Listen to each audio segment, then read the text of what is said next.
Brave New World is a novel written by Aldous Huxley in 1932. The book is set in a futuristic society where technology and science have advanced to the point of creating a totalitarian state in which individuals are genetically engineered, conditioned, and controlled by the government to fulfill specific societal roles and maintain order. The novel explores themes of individuality, freedom, and the consequences of technology and science when used to control society. The book is set in a society known as the world state, where people are born and raised in a controlled environment and are genetically engineered to fit into predetermined societal roles. The society is ruled by a group of scientists and bureaucrats known as the world controllers, who use advanced technology and manipulation to maintain order and control the population. The story follows the life of a young man named Bernard Marx, who starts to question the society in which he lives and becomes disillusioned with the lack of freedom and individuality. The novel was written in 1932, during a time when the world was recovering from the economic and political turmoil of World War I and the Great Depression.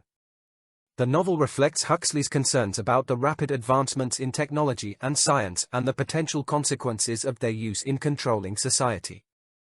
Huxley was also influenced by the rise of totalitarian regimes in Europe, particularly the Soviet Union and Nazi Germany, and the use of propaganda and mind control to maintain power.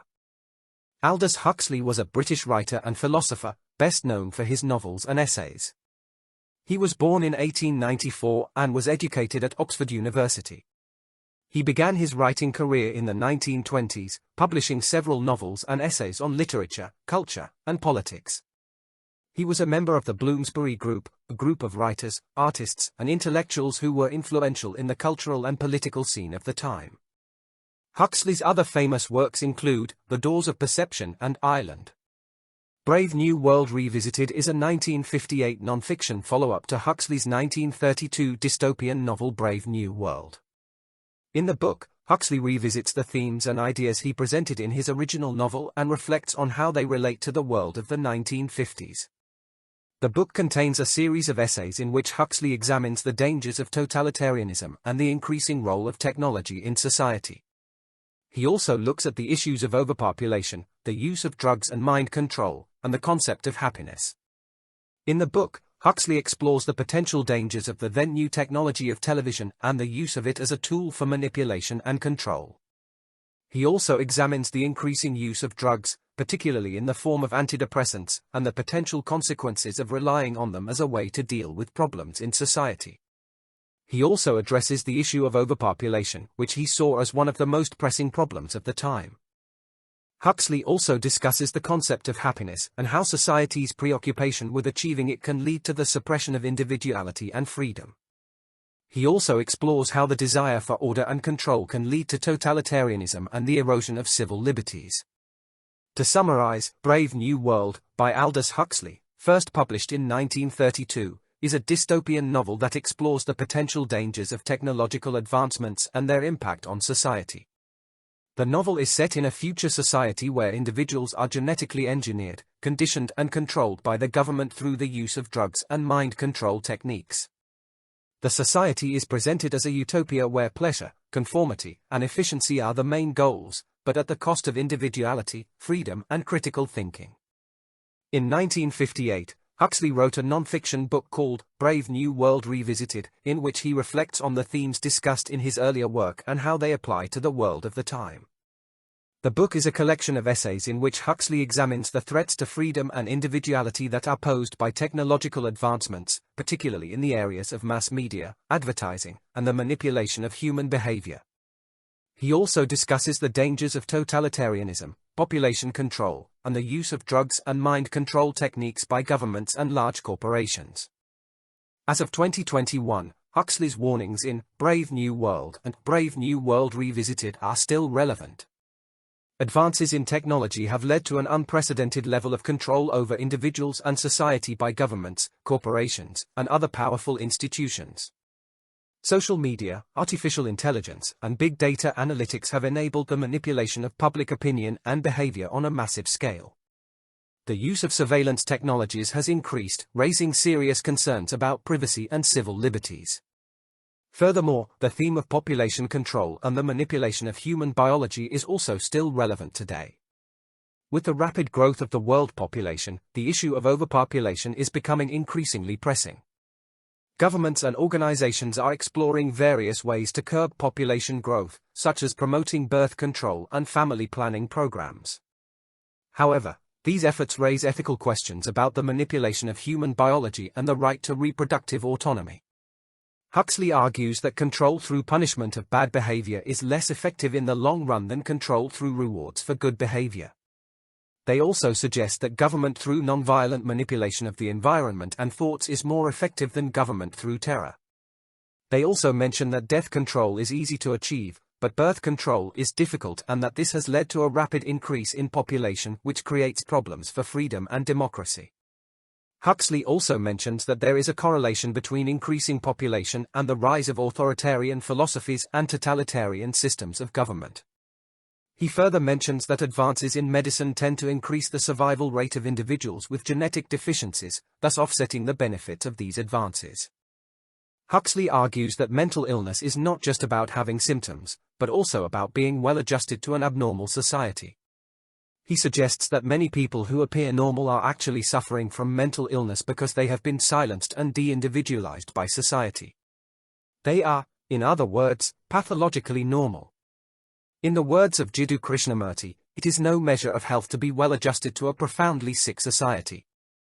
Huxley also mentions that uniformity and mental health are incompatible, and that any culture that tries to standardize people goes against their biological nature.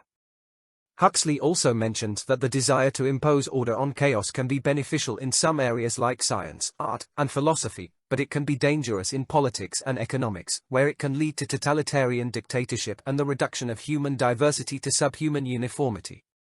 In addition, the desire for tidiness can be used to justify despotism. Huxley discusses how advancements in technology and knowledge in fields such as psychology and neurology are making it easier for would-be dictators to control and manipulate people's thoughts and behavior. In the past, these techniques were based on trial and error, but now they are becoming a science and practitioners understand how and why they work. Huxley also mentions that in the novel Brave New World, the characters were conditioned to obey authority and behave like machines. Similarly, in today's world, the Chinese and Russians are conditioning their lower leaders to be obedient. Huxley expresses concern that the advancements in technology and knowledge in these fields could lead to the complete realization of the nightmare of being dominated by technical means. Huxley is discussing the use of a drug called soma in the novel Brave New World, and its relationship with religion. In the novel, soma is a drug that brings happiness and is used as a form of social control by the government. Huxley also mentions that advancements in fields such as pharmacology, biochemistry, and neurology are likely to lead to new methods of increasing suggestibility and lowering psychological resistance in the future. These new methods may be used for good or bad, to help psychiatrists or dictators, respectively. Huxley also mentions that birth control is a problem that is simultaneously a puzzle in psychiatry, pharmacology, sociology, psychology, and theology, and raises questions about how such methods would be distributed and how to persuade people to use them, and also the objection from the Roman Catholic Church. Huxley discusses the potential dangers of a future society where people prioritize convenience and pleasure over personal freedom and responsibility. Recall that Brave New World depicts a society where the government uses technology and drugs to control the population. He also mentions the idea that under a scientific dictatorship, education and mind manipulation will be used to make people accept their servitude and not desire revolution. It is appropriate to wonder whether such a dictatorship is scientific or scientistic. In the case of the latter, it has much less to do with proper science and much more to do with a political agenda. He suggests that some people may not value freedom and that it is the duty of those who do to resist the forces that threaten it. The Age of Surveillance Capitalism, by Shoshana Zuboff, delves deeper into how the business model of companies like Google and Facebook has been built on data collection and analysis, and how this impacts our privacy, autonomy, and democracy. The Social Dilemma, by Tristan Harris, is a book that describes how social media companies have been using technology to manipulate users and create a distorted version of reality. It describes how these companies have been able to gather data on users and use it to influence their behavior, and how this has had a negative impact on society. The People's Platform, Taking Back Power and Culture in the Digital Age, by Astra Taylor, is a book that looks at how the internet has changed the way we consume and produce culture, and how this has led to a concentration of power among a few large tech companies. The book argues that we need to take back control of the internet and use it to promote a more democratic and equitable society. There are countless other books that touch on similar ideas. Thus, Aldous Huxley's works discuss a number of themes that are still relevant today, particularly in light of recent technological and social developments. One major theme that Huxley explores is the way in which technology and the manipulation of human behavior can be used to control and manipulate society. In Brave New World, the use of the drug soma is used as a means of pacifying the population and preventing dissent, while in Brave New World Revisited, Huxley warns of the dangers of the increasing use of mind-manipulating techniques and technologies. Another major theme that Huxley explores is the concept of entertainment and how it can be used to distract and pacify people. In Brave New World, the use of feelies and other forms of entertainment are used to keep the population preoccupied and prevent them from thinking critically about their society. Think about how the mainstream media focuses on presenting sexually attractive reporters and sound bites disguised the nightly news. In reality, the news is just an entertainment package. Similarly, most movies and TV shows and music videos are all designed, not to provoke thought or critical thinking, but simply to entertain and distract. And if there is a message being promoted, it is one that is designed to distract from important social issues, and it does so by providing surrogate social issues that are trendy. Huxley continually warns of the dangers of the increasing use of entertainment as a means of control, particularly in light of the rise of television and other forms of mass media. Huxley also explores the theme of the worship of generic unity and the dangers of anti-religious movements. In Brave New World, the society is built around the idea of community, identity, stability, and the rejection of traditional religion. This theme is also present in Brave New World Revisited, where Huxley warns of the dangers of societies that reject traditional values and beliefs in favor of a focus on efficiency and conformity. Huxley also discusses some political and social movements and figures such as Karl Marx and Leon Trotsky, as well as the Rothschild family and death cults. He draws attention to the dangers of totalitarian regimes and the manipulation of the masses by powerful figures and ideologies. He references historical figures such as Karl Marx and Leon Trotsky as examples of individuals who have advocated for revolutionary change and the overthrow of existing power structures. He also mentions the Rothschild family, a powerful banking dynasty, as an example of a group that wields significant economic and political influence. Furthermore, Huxley introduces the concept of a death cult in the novel, which refers to a group or ideology that glorifies death and destruction. The novel is set in a dystopian future where society is highly controlled and regulated by a powerful government, and individuals have been conditioned to conform to the ruling ideology. Through the characters and their experiences, Huxley illustrates how easily individuals can be manipulated and controlled by those in power, and how this can lead to a loss of freedom and individuality. He also warns against the dangers of blindly following ideologies or leaders without critically examining their goals and methods. Ultimately, his message is to be vigilant against government and commercial entities who try to control people and try to reduce people to mindless automatons. In some ways, Huxley's vision of a dystopian society in Brave New World has come true in the current world. There are several examples of how technology and progress can be used to control and manipulate individuals and society as a whole. Recent news about the censorship taking place on mega platforms like Facebook and Twitter, Cambridge Analytica, Snowden, Twitter files, bring to mind the themes discussed in Huxley's novel and Orwell's 1984. In many countries, governments have implemented mass surveillance programs that track citizens' online activities and communications.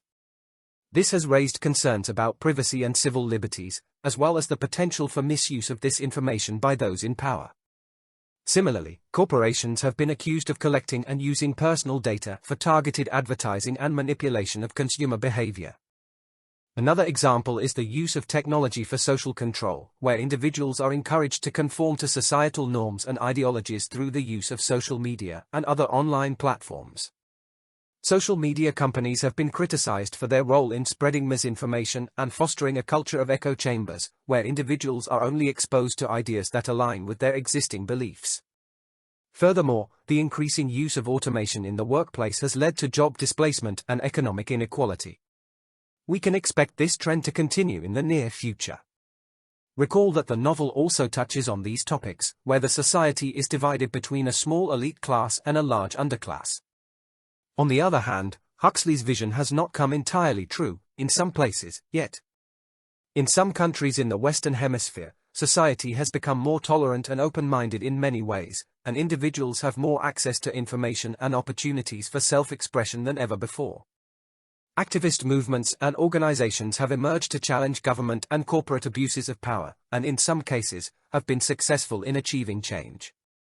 The Internet, while in some ways can be oppressive, distracting, and misleading, offers people an unprecedented opportunity to practically learn about anything. If knowledge is power, then it's hard to imagine a world where power can be democratized much more than it is now.